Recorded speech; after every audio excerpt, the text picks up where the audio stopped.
عمران خان نے شوکت خانم کے فنڈ سے ہاؤسنگ پروجیکٹ میں سرمایہ کاری کا اعتراف کر لیا۔ وکیل کے سوال پر جواب دیا، جو $3 ملین تھے وہ بورڈ ممبر کی جانب سے واپس جمع کرا دیے گئے تھے۔ خواجہ آصف کے خلاف 10 ارب روپے ہرجانہ کیس کی سماعت کا احوال خرم ملک کی اس رپورٹ میں۔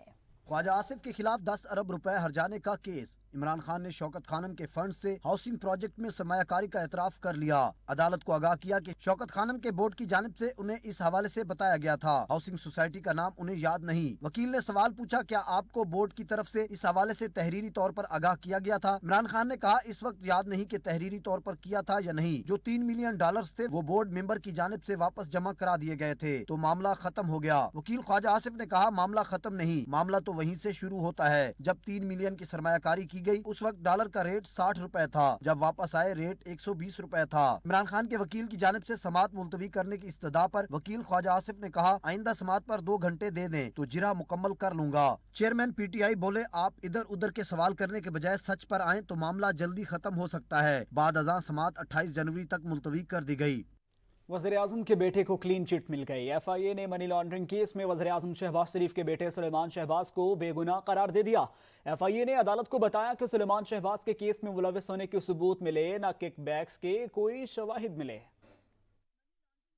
وزیراعظم شہباز شریف کے بیٹے سلمان شہباز بے گناہ قرار۔ ایف آئی اے نے سلمان شہباز کو کلین چٹ دے دی۔ ایف آئی اے نے عدالت کو بتایا کہ سلمان شہباز کے خلاف کسی قسم کی کک بیکس کے شواہد نہیں ملے۔ جج نے سلمان شہباز کے وکیل سے سوال کیا کہ کیا آپ ضمانت واپس لینا چاہتے ہیں، جس پر ایف آئی اے کے تفتیشی افسر نے کہا کہ سلمان شہباز اور طاہر نقوی کے کیس میں ملوث ہونے کے ثبوت نہیں ملے۔ سلمان شہباز کی ضمانت قبل از گرفتاری کی درخواست پر سماعت اسپیشل جج سینٹرل نے کی۔ اسپیشل پروسیکیوٹر فاروق باجوہ اور تفتیشی افسر ضمنی چالان سمیت عدالت میں پیش ہوئے۔ دوران سماعت ایف آئی اے نے سلمان شہباز کے خلاف چالان عدالت پیش کیا۔ تفتیشی افسر نے عدالت کے روبرو کہا کہ چالان کو متعلقہ اتھارٹی کی منظوری کے بعد پیش کیا گیا ہے۔ سلمان شہباز اور طاہر نقوی نے عدالت سے ضمانت کی درخواست واپس لے لی۔ عدالت نے سلمان شہباز کو ٹرائل میں 4 فروری کو طلب کر لیا۔ پنجاب کے نگران وزیر اعلیٰ کے لیے نام الیکشن کمیشن کو موصول۔ الیکشن کمیشن حکام کی جانب سے موصول ناموں پر ورکنگ شروع۔ چاروں ناموں کے پروفائل تیار کیے جا رہے ہیں۔ تفصیلی پروفائل میں چاروں کی قابلیت اور اپنے شعبے میں کارکردگی شامل ہوگی۔ الیکشن کمیشن کل نگران وزیر اعلیٰ پنجاب کے نام کا اعلان کرے گا۔ چیف الیکشن کمشنر نے بیٹھک بلا لی۔ وقت ختم ہو گیا۔ پنجاب حکومت اور حزب اختلاف دونوں باہمی رضامندی سے پنجاب کے نگران وزیر اعلیٰ کے تقرر میں ناکام رہے۔ معاملہ آگے بڑھا اور الیکشن کمیشن کے ہاتھ میں چلا گیا۔ پنجاب کا نگران وزیر اعلیٰ کون ہوگا، الیکشن کمیشن اتوار کو اعلان کرے گا۔ چیف الیکشن کمشنر سکندر سلطان راجہ نے نگران وزیر اعلیٰ پنجاب کے تقرر کے لیے اجلاس طلب کر لیا۔ حکومت اور اپوزیشن کے دو نام الیکشن کمیشن کے پاس پہنچ گئے۔ اجلاس میں چیف الیکشن کمشنر اور ممبران شریک ہوں گے۔ اجلاس میں نگران وزیر اعلیٰ کے ناموں پر غور کیا جائے گا۔ وزیر اعلیٰ پنجاب چودھری پرویز الہی کی جانب سے سابق چیف سیکرٹری پنجاب نوید اکرم چیمہ اور احمد نواز سکھیرا کا نام تجویز کیا۔ نوید اکرم چیمہ سے نون لیگ نے بھی ان سے رابطہ کر لیا، جس پر پنجاب اور کے پی میں انتخابات نواز شریف نے 32 رکنی پارلیمانی بورڈ تشکیل دے دیا۔ وزیر داخلہ کہتے ہیں کہ مسلم لیگ نون کا پارلیمانی بورڈ 32 ممبران پر مشتمل ہے۔ پارلیمانی بورڈ کی قیادت قائد مسلم لیگ نون نواز شریف کریں گے۔